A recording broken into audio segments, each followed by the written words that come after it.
Ellen, You ready? I'm ready. Okay. 응답하라, Yeochin. Yeochin. Go to the into the 시. Back to the kyung to the Jew.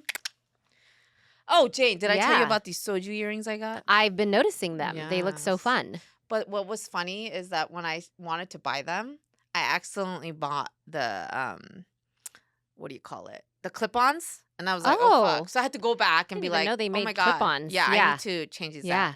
And then the girl that was at the store was like, oh yeah, we have these for pierced ears, no problem. She goes, yeah, I bought these back in like 2011. Uh-huh. And I was like, okay. She goes, yeah, when I first moved to Korea. I guess she was Chinese. Oh, okay. She's like, yeah, I bought them back like in 2011. Like, you know, it's like, it's a thing to do, I guess. I'm like, what the fuck, bitch? I'm like, okay, What? thank you I've for your never life seen- story that I I've didn't never ask seen for. those. Yeah. Anyways, They're so cute. I think it's fun. Yeah. But yeah, I just wanted to tell you about it. Yeah. So Jane, we're both watching things. Yeah. Summertime, you know, but we're watching different things. Yes. Yes, and I was just asking you if you'd watch that show. What is it? There's a Korean show. I'm actually surprised. Teach me a lesson? Is it called Teach You a Lesson? Teach You a Lesson. Yeah. Okay. And I know you'll love it, but I mean, I was surprised that you haven't already started watching it. The guy, I forget the Korean actor's name, but everybody I guess John Cena made a meme. Oh. Did you know John Cena loves Korean dramas? I did not know that. So, and apparently, cool. Apparently people say that this actor looks like John Cena. Who is it? Who? Who's the actor? Oh, you don't know? No, I'm going to look it up. Yeah. But I actually think he looks more like Mark Wahlberg.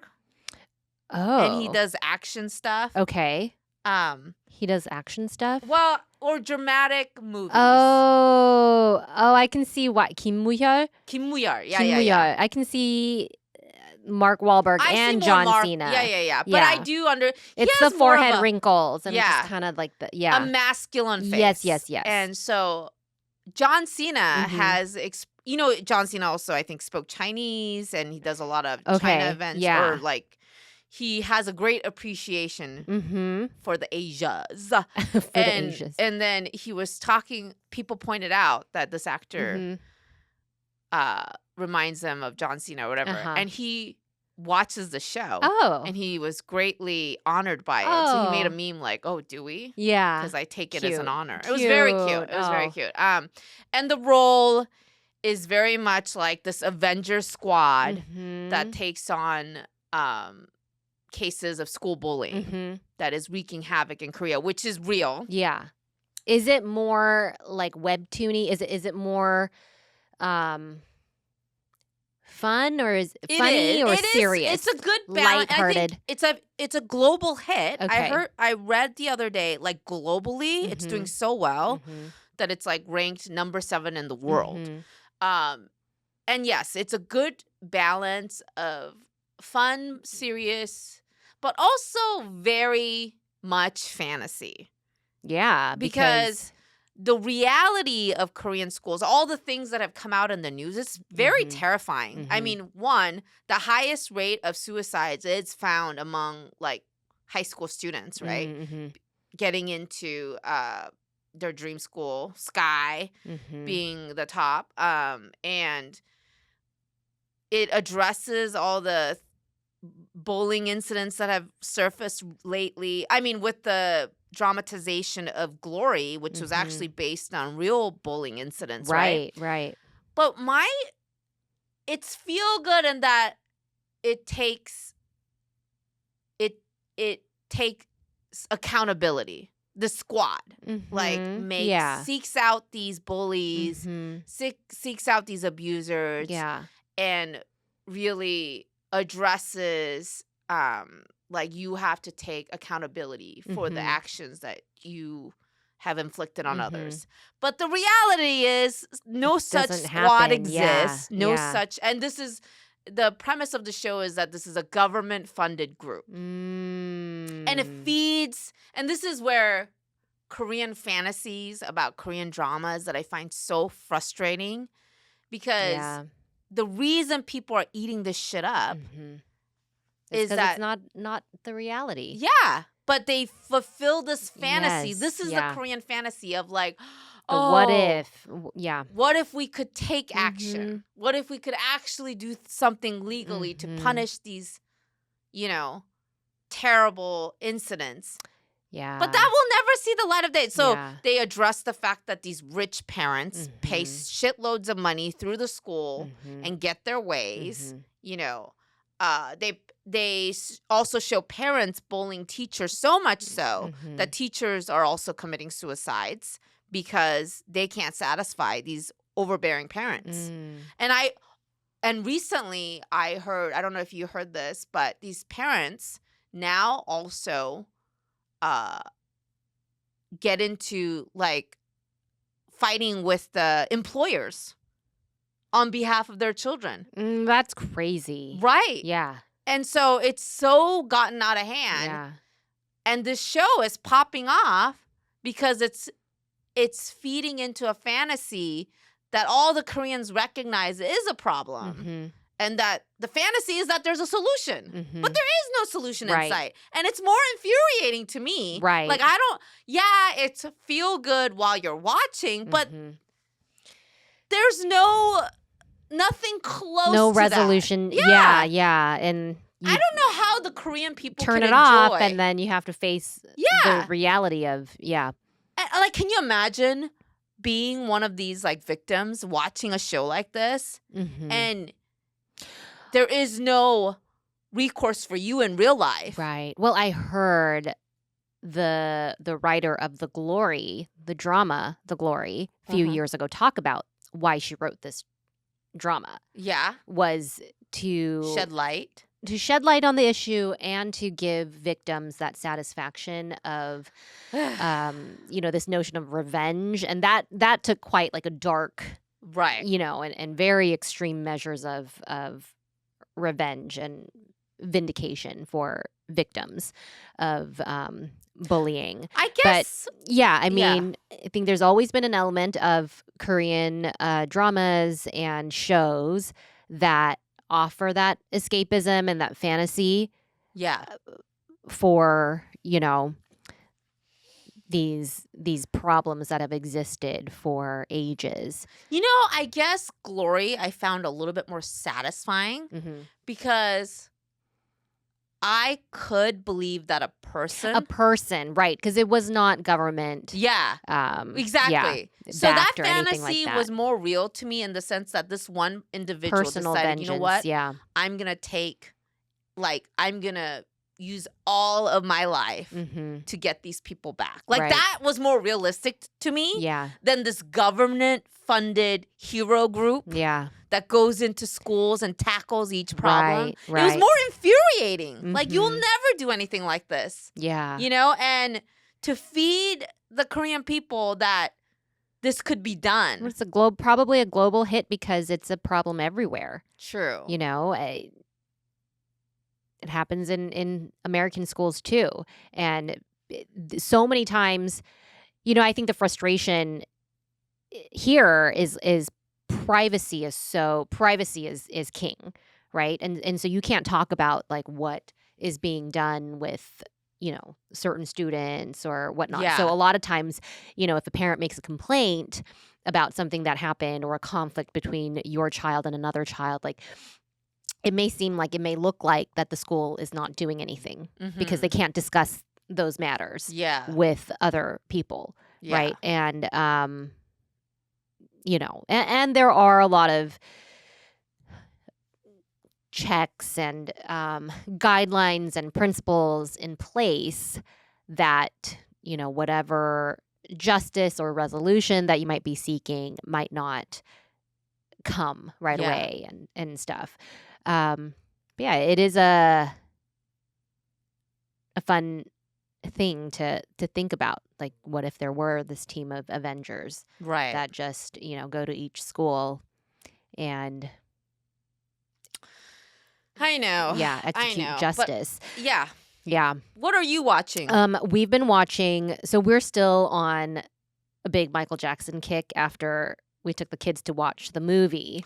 Oh. And We've watched it twice The first, as a family. Oh, the Michael Jackson Yeah, the Michael movie. That is very rated G, or is it? Yeah, I think it's PG-13 because PG. there are some scenes of like there's some adult themed scenes But and it's scary mostly scenes. through rose-colored glasses. It is rose-colored glasses. I mean, some of the criticism is that it's a very sanitized account of his life, but understandably so because the Jackson family was very involved in producing the film and, writing it, approving it, all that. But it's fun in terms of, you get kind of a retrospective on like all the music that kind of formed the persona that's Michael Jackson and the lasting legacy. But around the same time, and this was not at all coincidental, but Netflix released a 3-part documentary, and it's called Michael Jackson: The Verdict. Oof. And it is a documentary done with interviews from key players during his child sexual abuse, child molestation trial. Yeah, what was the verdict? The verdict was not guilty, and so he was acquitted of all the charges. Right. And but I mean, still very, very controversial. Right. And so you watched polarizing. This. So we're in the middle of the documentary. Okay. And so Ben and I have been watching it after. So lately, Bennett has been getting like 30 minutes of TV time with us, just the 3 of us. And we'll watch like some fun Korean variety shows. But then after he goes to bed, we'll watch for like 30 minutes what we want to watch. And so this week it's been the Michael Jackson documentary. Okay. And it's hard because Bennett he wants to consume all things Michael Jackson. Oh. And Ruby's not as curious yet, right? But like Bennett's like, he sees it on Netflix. He's like, "Oh, like I heard you watching that." And he's like, "Do you believe it? Like, did he really do it?" And we haven't talked to him about, any of the like allegations and what he was accused of doing and any of that. So I don't know like what context he has, And he Ben must have Ben some just vague said notion. Oh, I'm sure, right? And kids talk, and Ben was yeah. like, "Oh yeah, he was accused of like hurting boys and but yeah, man, it's been a slow watch because it's been like heavy stuff." Oh. And so what are your thoughts? I'm curious to know. Yeah, I don't know because it's so polarizing. Like so it has interviews from like his defense team and some interviews from the prosecution team and interviews from a couple of the jurors who were there and some reporters and like family friends and stuff. What about so they're witnesses that had come forward? Or victims, I should say. There's no direct. I haven't seen any interviews from direct witnesses, but people who were, obviously who spoke to them. So it's very polarizing because they're doing this like 20 years later, and there were no cameras allowed in the courtroom at the time. Oh. Right. So it's all from like accounts. It's from like their notes of what, like one of the investigative reporters is like showing her like handwritten notes while she was in court. And so she has like, the quotes that these witnesses were saying on the stand. So it's very, like some of them are like very graphic details. Really? Mm-hmm. From the victims? From the victims, yes. Mm-hmm. And there was like one family in particular where they were, very, lavished with gifts from Michael Jackson. And it was it was also the trial centered around this 12-year-old boy who I think he was 13 by the time he moved forward with the charges and said he was like molested and stuff.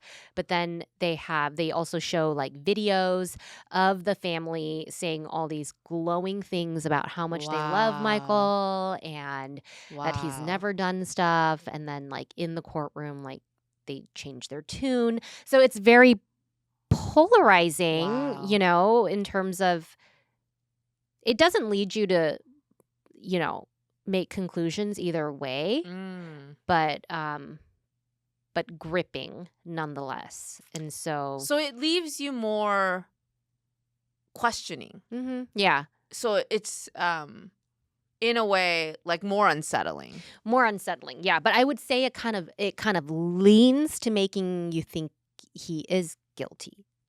Wow. Like, you know, yeah. And then it's hard to, when victims come forward, even if that's hearsay. Yeah. When you hear about victims who at the time made all these claims. Yeah. It's hard to just discredit them. Right. You know, especially children, when children are involved. And I'm sure multiple things were true, right? Yes. And there were also claims from the defense team. You know, they investigated the family that was, leading these charges, and they were like, they framed them as like grifters because there had been a previous case where they did this and like won a large settlement. Oh, so they have a history. That's what the defense was trying to like frame it. Yeah, because there was a case where they settled with on who? something. It was like at JCPenney. I think it was like a shoplifting charge. And then they settled because the mom said like, oh, she was being like, targeted, harassed and stuff. Yeah. So yeah, yeah. I mean, if we came out of the Michael movie, like dancing and like so just in awe of this talent. Ben and I, like the parents, like we're watching this documentary, like, oof, like, oh, and, Gosh. And so that leads me to tell you about a documentary that I watched called The Crash. And my husband, well, so many clips of it are going viral on TikTok. And so I was thinking about watching it. Where is this? On Netflix? On Netflix. Okay. And it's funny because my husband, Adonis, he doesn't like to watch documentaries. He's like, why would I spend my free time watching terrible, things that happen? I'd rather like watch something fun. So I usually watch it myself. And I was like, hey, I was about to watch it. And he goes, hey, I've seen bits of that. And I say, oh, okay. Do you think I'll be more angry? Or because I do have to be selective. I get really emotionally invested, and then it haunts me.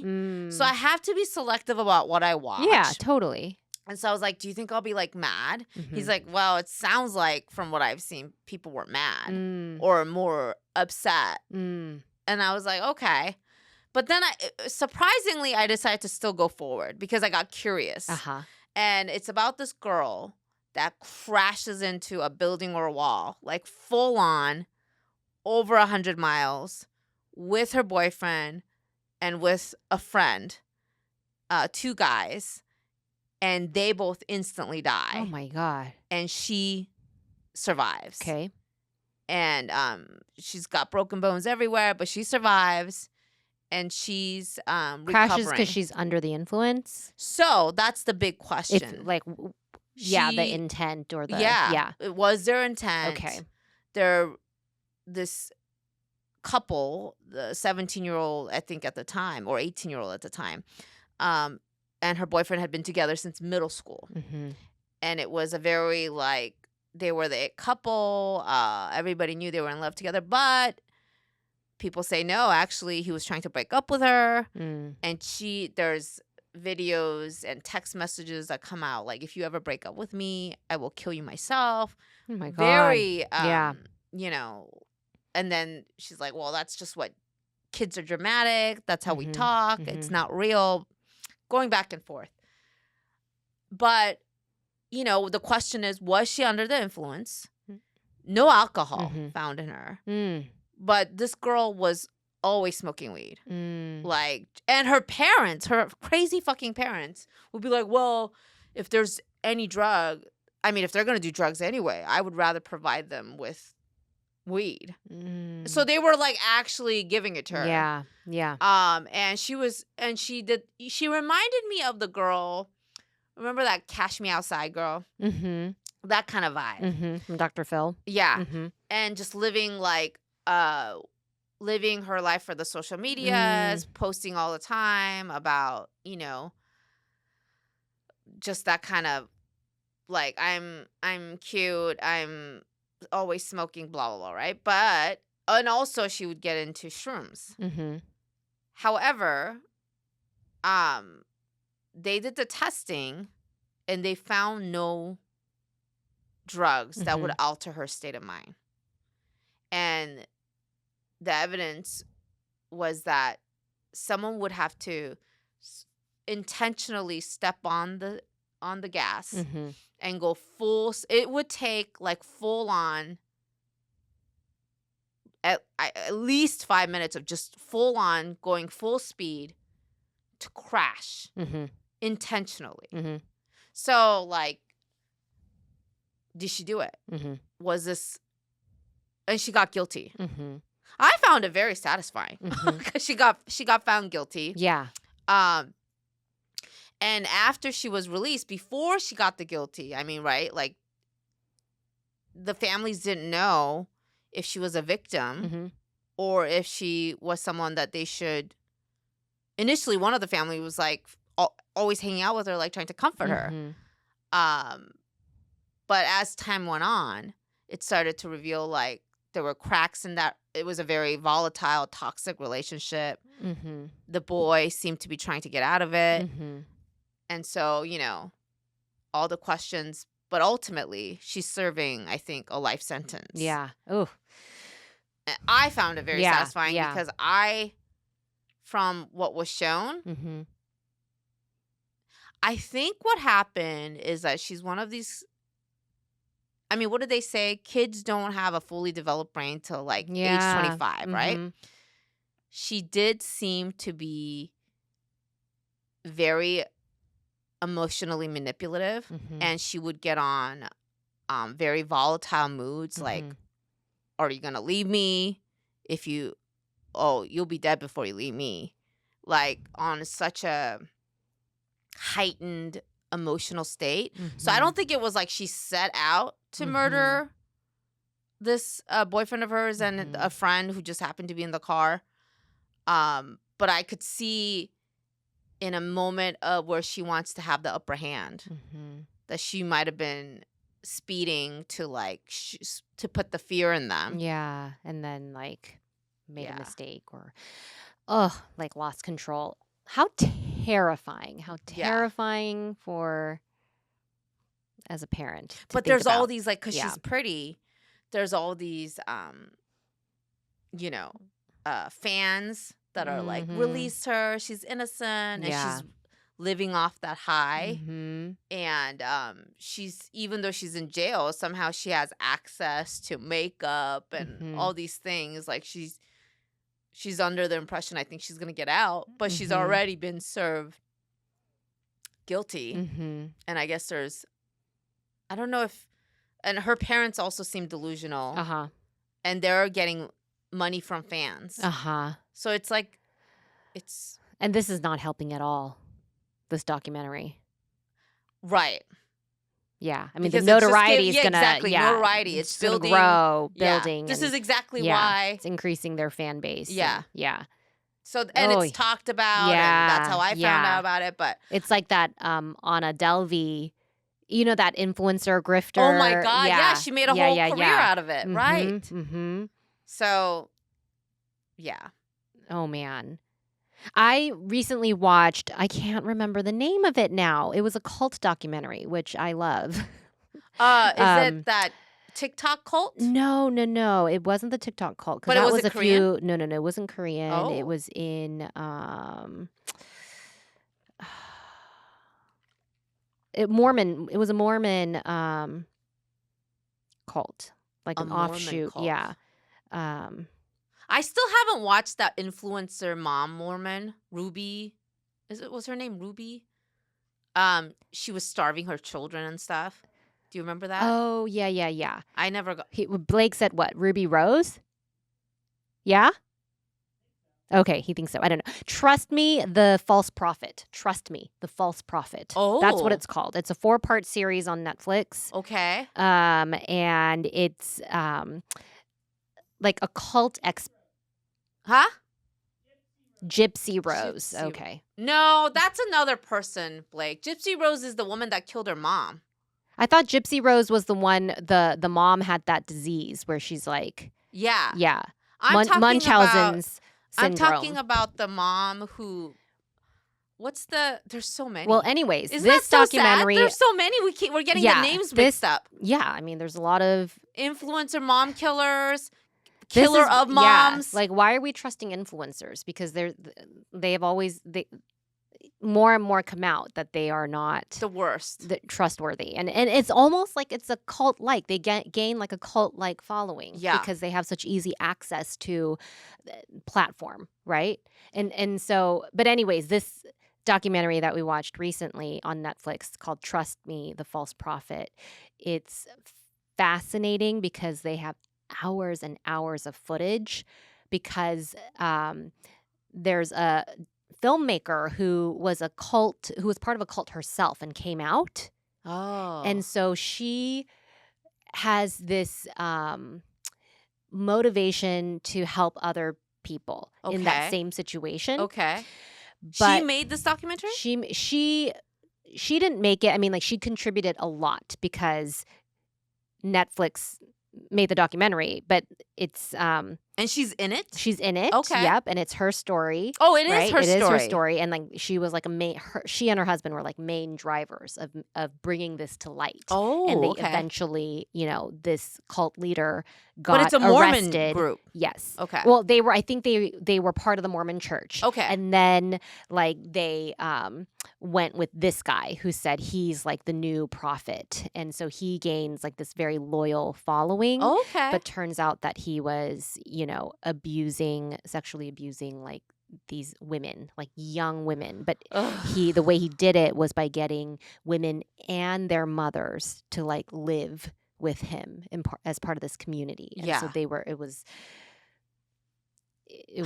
like so eerie. How did he mind control them? I mean, how did he get them to think that was okay? Because they grow up in this very authoritarian, patriarchal society kind of system. And so they don't question authority. Like they have been They think groomed. that's their normal. Yes. And especially if they say like, I have been, anointed to be that voice of God. Like that's how they got around to it. But the reason why it's so fascinating is because this filmmaker had an in, because she's like, she was so trusted, but the whole time she's gathering footage to turn into the authorities. While it was happening, she had already been committed to. While it was happening, she was like gathering evidence. Wow. Yeah. So she was undercover, really. I think it didn't start that way. And then she realized, something's off.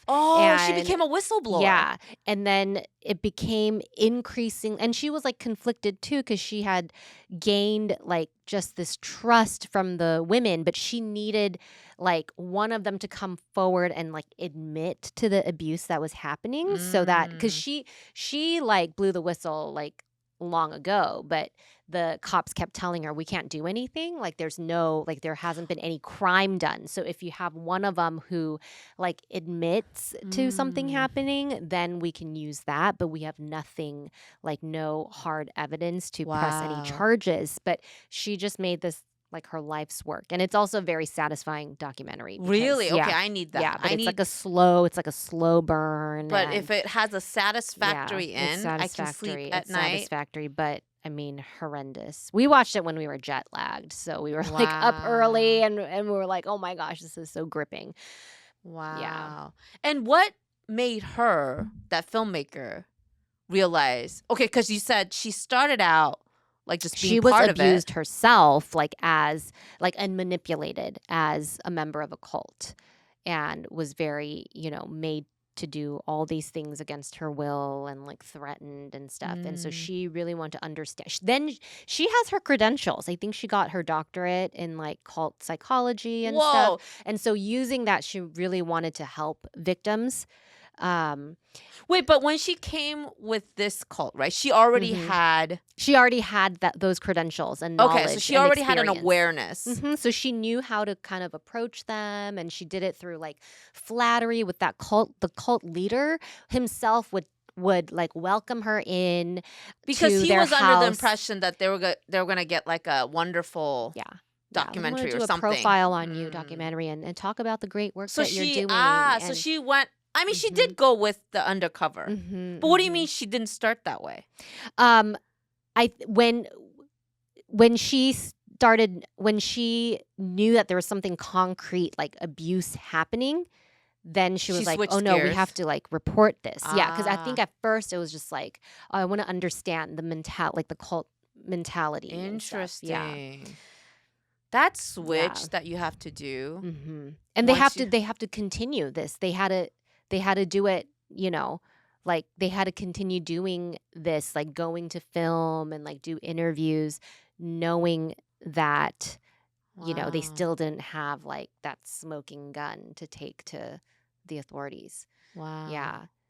That reminds me, speaking of what we watched, a movie that I watched on the airplane, and it's kind of like that.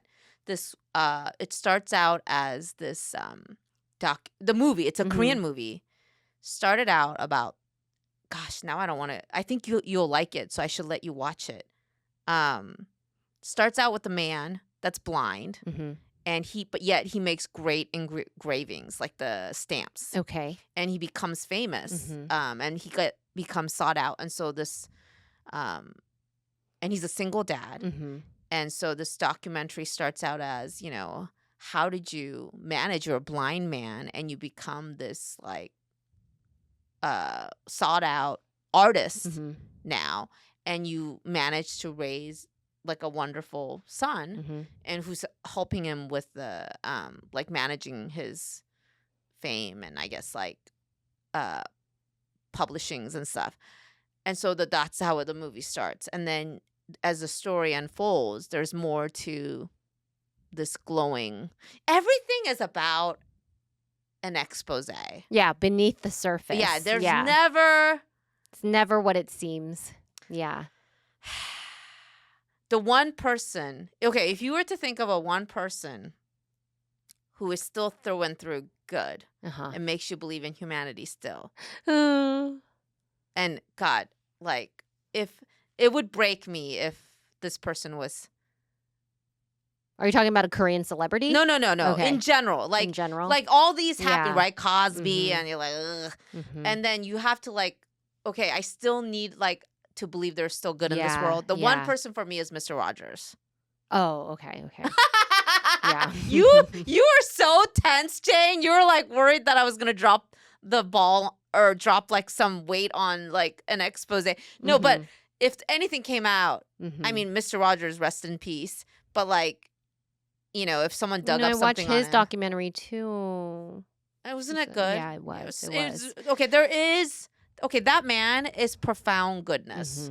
And that's what we need more of today. But it's very, I mean, I guess Miss Rachel now is sort of, I love Miss Rachel. I can't believe Whitney Cummings, that comedian, took a shit on Miss Rachel. I'm like, what would possess you to take a shit on Miss Rachel? I don't know about that. Oh, you don't know? No. She was like, oh, isn't this woman weird wearing, like, these overalls and, like, talking, like, isn't this, like, grooming? Oh, my gosh. She's so fucking, like, okay, and just to give a little backstory, Miss Rachel became a viral, I think, YouTuber, but she has the credentials of being, was it a music teacher or like sounds? She understands. And how babies respond to sounds. She studied. Yeah. She's a well-studied woman, and she decided to apply what she knows to make content for children that is engaging and is helpful to children that have developmental delays with sounds. And Whitney Cummings, a woman comedian, decides to shit on her because she finds it weird. Well, it's not meant for you. Yeah, right. Miss Rachel would be the modern, in my opinion, Mr. Rogers. And if anything came out about her, I would be heartbroken. But I think she also is someone who has dedicated her life to doing good for children. So. Yeah. We've watched so much. I guess we have. What are you watching now? Is there anything? That's what I'm watching now. Oh, it's still going on. Yeah. I mean, we watch at a snail's pace because it's 30 minutes a day, and then we have to sleep at rapid fire. Yeah. I'm like they're like next. The cult documentary was probably the last thing I binged because we were jet lagged and we were just watching episode after episode, like watching it straight through. But It's. Can I give you? Well, you know how I like to jump around topics, but I do have to give you a life update. Okay. Both of my parents, my stepmom and my dad, have cancer. Your stepmom too, because Yeah. your dad, you've known about that. He had prostate cancer, and then he had surgery, I Okay. think, to remove most of it, and then I think it has come back. Okay. Like spread or come back? Come back. Okay. From what I'm also getting all this from my brother. Okay. Secondhand, Yes, so it's and a little bit removed. It's hard to yeah. the way he texts, it's hard to understand. Mm-hmm. But with my stepmom, I guess it is a stomach cancer. Okay. And that is moving to upper regions. Okay. That is not operable. Okay. But wow. chemo to deal with. Okay. And how are you feeling about all that? Sad. Yeah. So I learned that our generation we're the sandwich kids. Did you hear about this? I mean, yes, but I feel like everyone is a sandwich generation. Isn't I it, remember right? when Like, my parents who were would the not be sandwich a- generation. Who would yeah. not be a sandwich kid eventually? Right, right. You 'Cause mean we're the sandwich generation now? Yeah. Yeah, today. We've got our kids to Yes. deal with, and then we got our ailing parents. Caretaking on either side. Yeah. So my brother was like, "Listen, I'm just giving you the update just because, just to know, but you don't have to do anything. Mhm. I'm fully equipped to take them on, and you don't have to, if dad tries to reach out, you don't have to do anything." That's nice of him. It's very, very, very nice. Yeah. I'm very, very grateful to him, but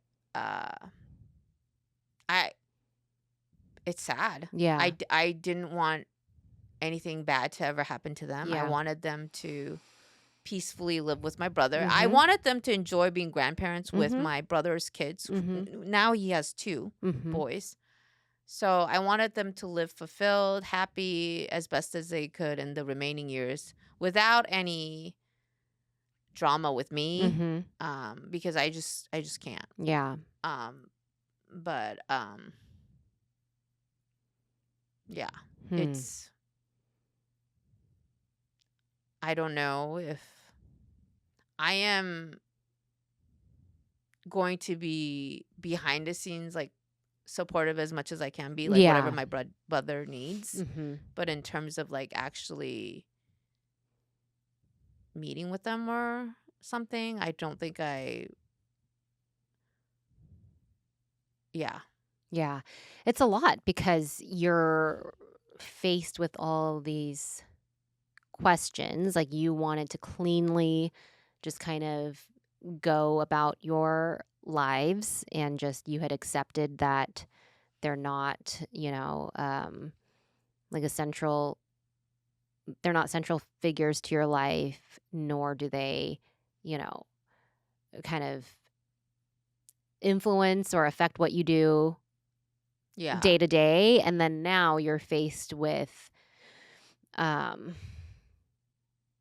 guess their mortality, like for lack of a better word, Yeah. is like, okay, now you're faced with all these questions. Like, do I engage? How do I,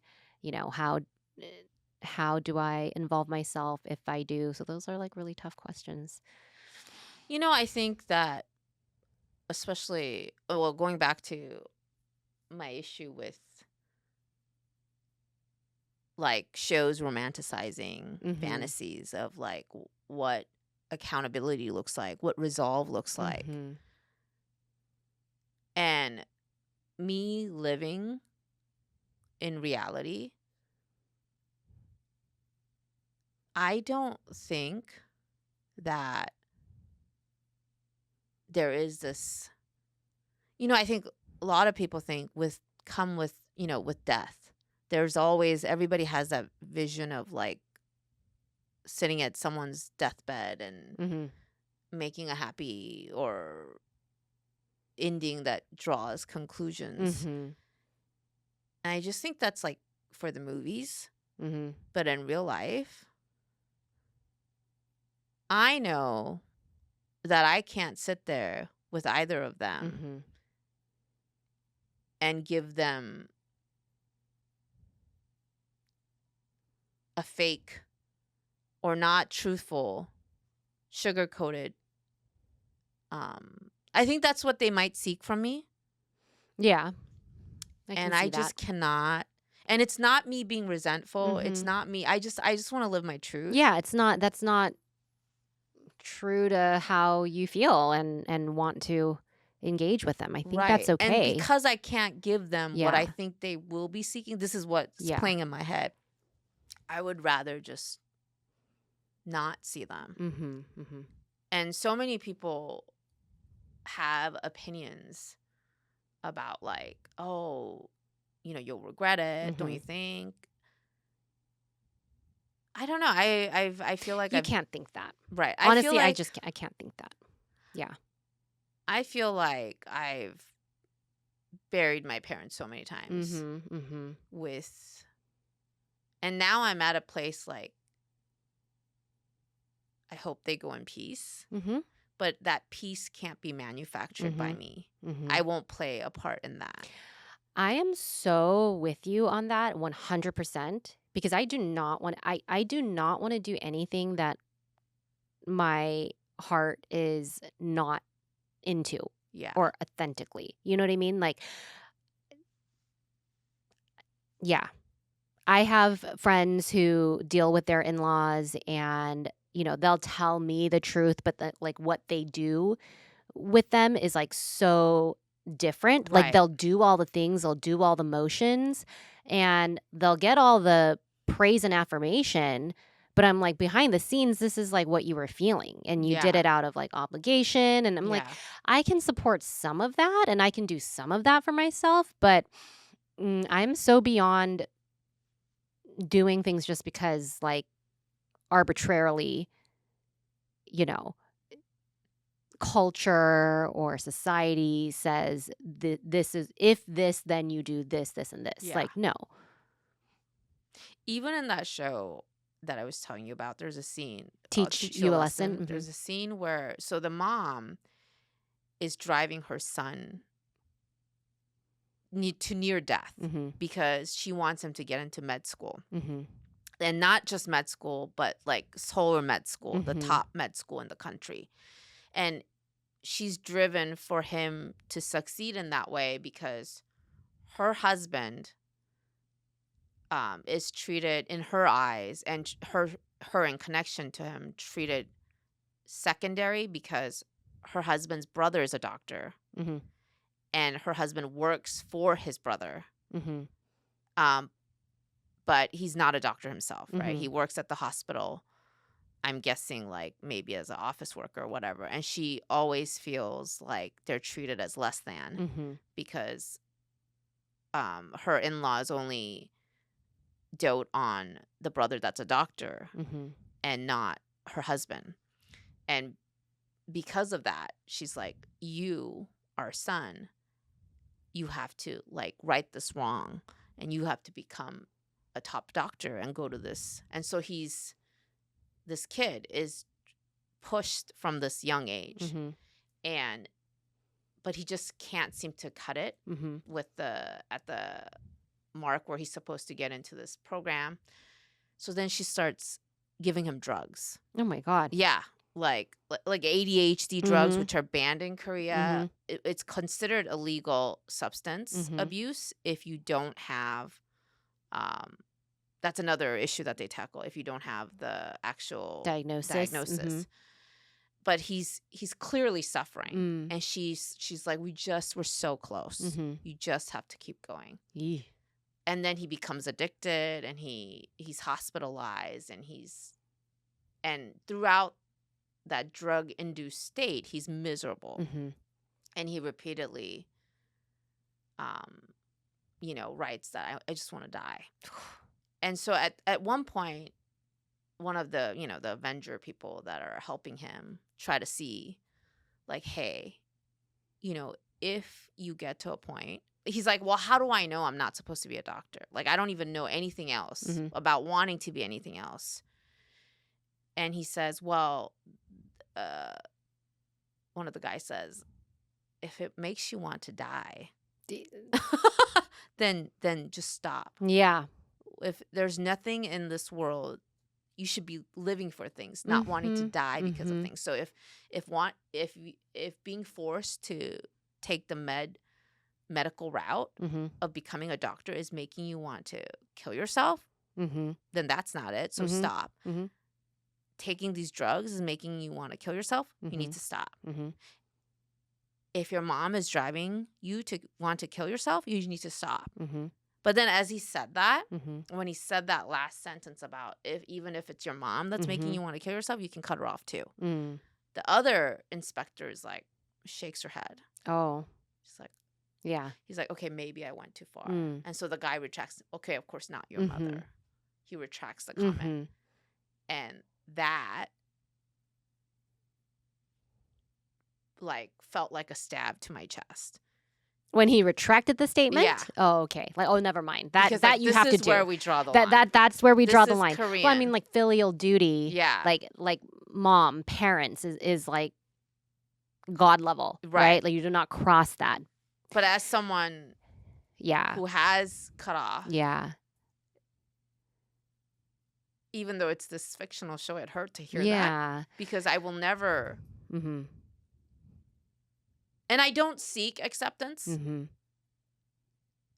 from anybody else for my choices.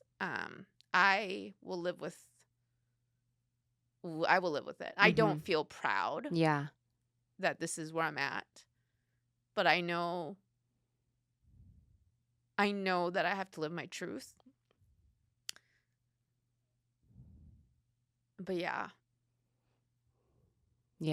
having to stand alone in it, which feels alone, except for my husband. Adonis is very well, your supportive. husband and I think your brother, we need to give him props because he recognizes where you are. And I love that he said, I'm so telling you this to inform you only. Yeah. And that he did the right thing. Yeah. What was he not going to, like, I don't think he should have. Yeah. Yeah. But he's telling you not to manipulate you, not to move you into any kind of action. And he gave you I think you take what your brother told you and how Adonis has always supported you and, your own conviction. Yeah. And you only do as much as you're moved to, and your limits. You have repeatedly learned, what happens when you do open that door a little bit for your parents. And it's never been good. Yeah, it's never been good. Maybe there will come a time where you're, in this where you're like, I'm going to reach out to them and I'm going to, deal with whatever consequence and then I'll go from there. And maybe not. And both is okay. I think as Korean American, like you will always have that layer of like, did I do the right thing? Right. But that you have to realize is not, it's not from you. It's from what, like all the messages that we have received. And, but also that it's okay to sit with that. Yeah, it's okay to sit with that. Yeah. You can doubt yourself. Yeah. That's very human. And who decides the right answers? There's nobody. Honestly, there's no right answer. Yeah, exactly. It's I know what that you can live with, and what I can't live with is that toxicity that I lived with in their upbringing to somehow pass to infiltrate my family and my children and their sense of worth, or my husband's sense of worth, or my sense of worth that I have worked so hard to build up. Yeah. So I know that. I wish that they could have their peace. but that it didn't have to come from me. Mm-hmm. They need to find it on their own. Yeah. They need to just accept, like, it's okay. Yeah. Where we are is just where we are. Mm-hmm. And there's no, like, hallmark. And that is real life. Yeah. Versus the fantasy, neat, nicely packaged on Netflix kind of version. You just, yeah. We're normal people, and we live with,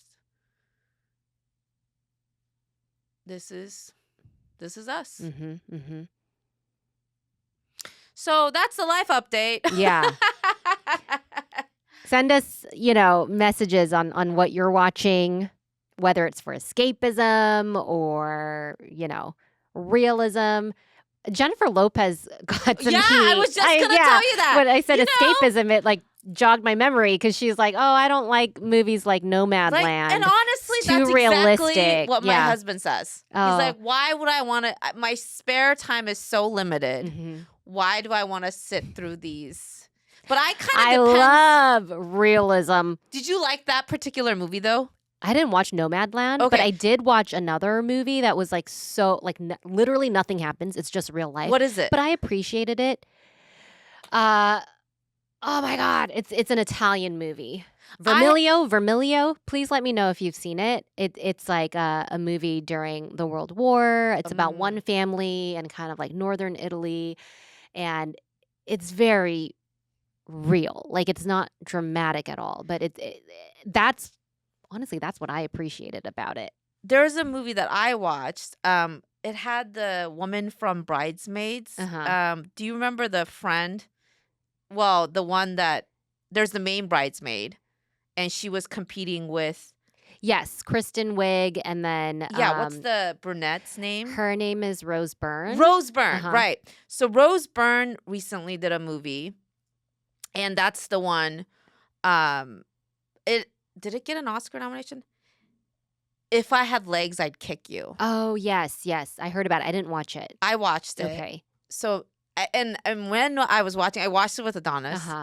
You could just see him being mad. Like, I know what this kind of movie is. And it's not one where we're going to feel satisfied at the end. Okay. And I was also watching the movie very annoyed. Mm-hmm. It's very agitating. It's the reality of psychological drama film where a mother is overwhelmed by her daughter's illness and all how it takes over. And it's you can kind of like. But as the movie ends, it's like what we said about this. It's not, life is not packaged in a nice little clean, Yeah. And so that's what the movie leaves you with. Like it's messy. Yeah. It's there's no resolve. There's just, this is it. Yeah. And I at the time the movie ended, I was like, what the fuck did I just watch? Yeah. I was annoyed. I was mad. But then after I kept thinking about it, I was like, that's real. Like motherhood, the struggles, the painful loneliness of it. Yes. I was like, so the next morning I told her, and I was like, I think I actually like that movie. And Adonis was like, no! You need both. Yeah. So someone, like one of my friends told me this. She's she's a reading specialist, right? So whenever we do literary month at school, she has this great kind of guiding principle where when it comes to books, you need both windows and mirrors. So that means you need like a window in to see worlds or perspectives outside of yourself, but you also need mirrors to kind of reflect on ourselves. And I feel like that way with like movies or things we watch is like you need kind of like that window of escapism and fantasy and romance. And some breathing room, right? And breathing like, you room. need to be able to but breathe it. It's also good to have the mirror of like, dang, this is like I can't watch a movie life. like this every fucking real. Weekend. That would destroy me. Right. You need balance. Exactly. You do need balance. But it was such a J-Lo answer to be like, I don't like movies like this. It's so like real. I'm like, how do you not know that you probably shouldn't speak anymore. I mean, like, regardless of all the heat that she's gotten and all the criticism, like, she's not good at anything and blah blah blah. Look at her. Look at her. She looks fantastic. And she herself is not bothered. She is not. She's just living her life. I really believe that she is not bothered. She's like, not you can laugh bothered. at me, you can whatever, but I'll be sitting and wiping my face with my millions. Yes. So, I mean, she looks great. She looks fucking fantastic. I don't care. When I see that social media headline, I'm not looking at like, oh, what is she, like getting criticized for? I'm like, dang, she looks really good. She looks fucking good. I mean, listen, don't they have that saying like, you know what? The best way to win life is just fucking like live it and look as good as she does. Oh, is that the lesson? Isn't it? Yeah. That is also depressing though. It can also, yes, because it's like, you got to keep in this hamster wheel, but she seems to stay enjoy trying it. to looking good. Yeah, I mean, she has. Listen, she did it, right? She has a whole team, like Glam Squad, and she's doing it. I mean, so I would. You're right. Think for someone she has like the last me, laugh. that would probably destroy me. But for someone like her, she really seems like that empty-headed. She's living here. Yeah, and it's just like nothing's bothering her up here. Hey, I look good. I make money. And honestly, she's more likable to me than Gwyneth Paltrow. Hell yeah. I would take her over Gwyneth Paltrow any fucking day. So there you have it.